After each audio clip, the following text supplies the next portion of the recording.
Ladies and gentlemen, South Texas Veterans Healthcare System welcomes the 2009 National Veterans Creative Arts Festival to San Antonio, deep in the heart of Texas, home to the Alamo, the historic shrine of Texas liberty and freedom.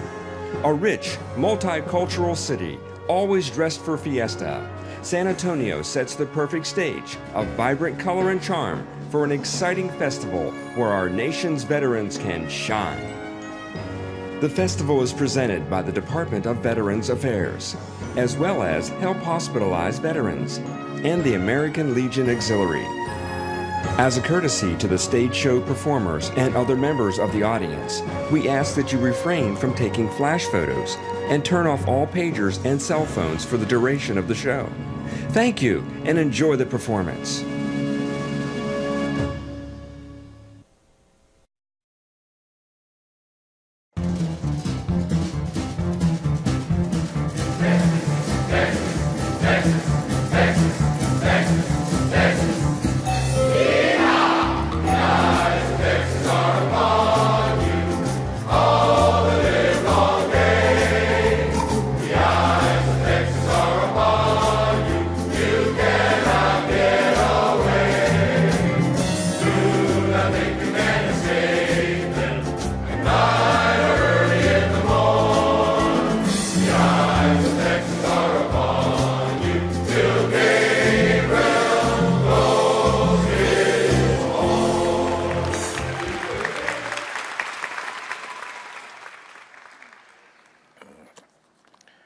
Welcome to the National Veterans Creative Arts Festival.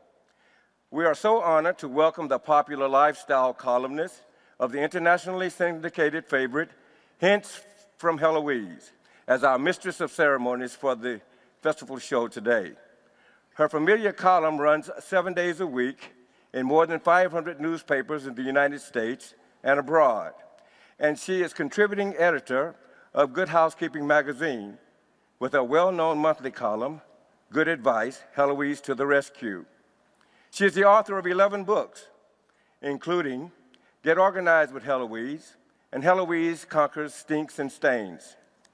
Having grown up in a military family, she visits military installations regularly to lend her support to the military troops and their families.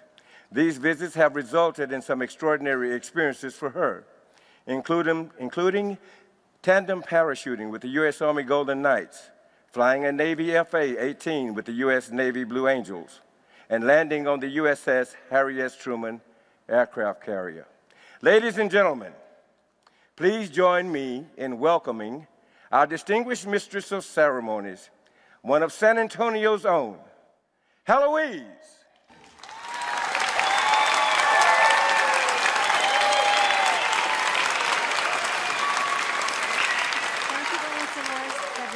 That was charming.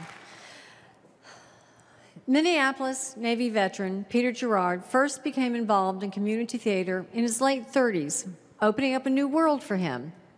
After taking acting classes, not only has he continued in theater, he's appeared on TV as well, including The Young and the Restless, The Bold and the Beautiful, Divorce Court, a Coke commercial, and a History Channel special on the Navy SEALs. I'm not sure how much actual acting that last job took, as he served 2 tours in Vietnam with SEAL Team 2. Pete feels theater offers something for everyone, whether it's performing, sets, lighting, costumes, music, directing, or marketing, and he encourages everybody to get involved, and I concur, folks. There's always something you can do. You'll meet new people, and I promise you'll have a good time. In this monologue, Pete plays a man reflecting on the death of his father, looking back with regret at his foolish childhood behavior that kept the two distant throughout their lives. Ladies and gentlemen, I present Peter Girard with Of the Fields Lately by David French.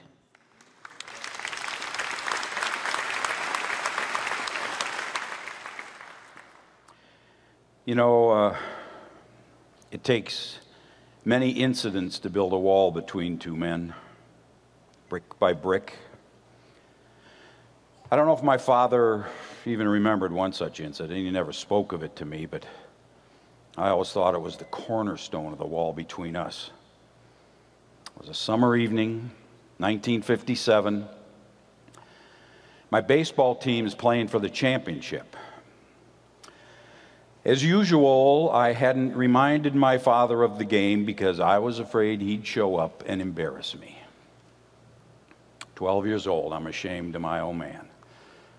I'm ashamed of his dialect, his dirty overalls, his bruised fingers with the fingernails all lined with dirt, his teeth yellow as old ivory, and most of all, that stupid lunch pail. Well, I remember stepping up to bat. Game's tied, bottom of the ninth. Nobody's on. And I see him sitting on a bench along third base. Turns out my mom had reminded him of the game when he got home from work. He grinned and waved. Well, I pretended not to see him. I turned and faced the pitcher.